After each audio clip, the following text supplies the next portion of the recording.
Les toilettes publiques, où en trouver et surtout dans quel état? Ces deux dilemmes, vous les avez certainement vécus. Sinon, ici à Boaké, ils sont légion. Richard Ndié est commerçant au centre commercial de Boaké. Voilà bientôt 1 heure d'horloge qu'il est à la recherche d'un endroit pour se soulager. La seule toilette de fortune de son lieu de travail étant fermée pour travaux. C'est finalement dans ces toilettes abandonnées qu'il se dirige. Ici encore, problème. L'état des lieux ne lui donne pas satisfaction. Son dernier recours, ce mur. J'avais envie d'uriner. Je suis arrivé, il y avait un WC à côté. J'ai trouvé que ce n'était pas propre. Donc j'ai préféré uriner au dehors. En plein commerce, il faut qu'il y ait des WC publics. Des étrangers qui viennent ont envie d'uriner. C'est sur les caniveaux, devant nous-mêmes, ça énerve et puis pisse. C'est pas intéressant. Ce geste de Richard, une habitude dans le Béquet. Mur, caniveau, endroit public et parfois véhicule en stationnement, seul cadre pour les urines sauvages. Une vraie foire au pipi où seule l'odeur chatouille le nez.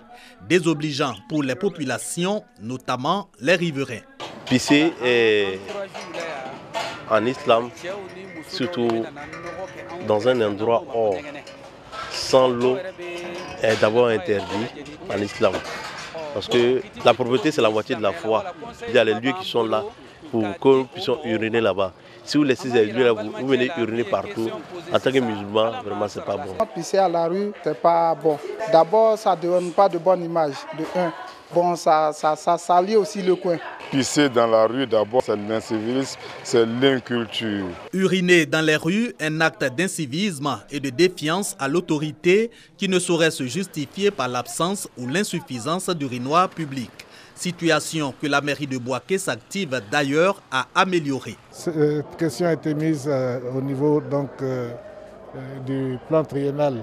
Les premiers WC vont être exécutés au cours de l'année 2018. On le fera assez rapidement.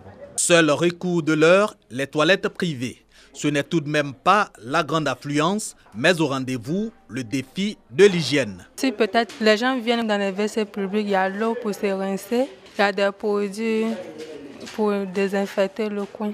Les urines sauvages, une vraie source d'insalubrité et de maladies. En lutter contre, c'est préserver l'environnement, un devoir citoyen qui ne demande parfois que de la volonté.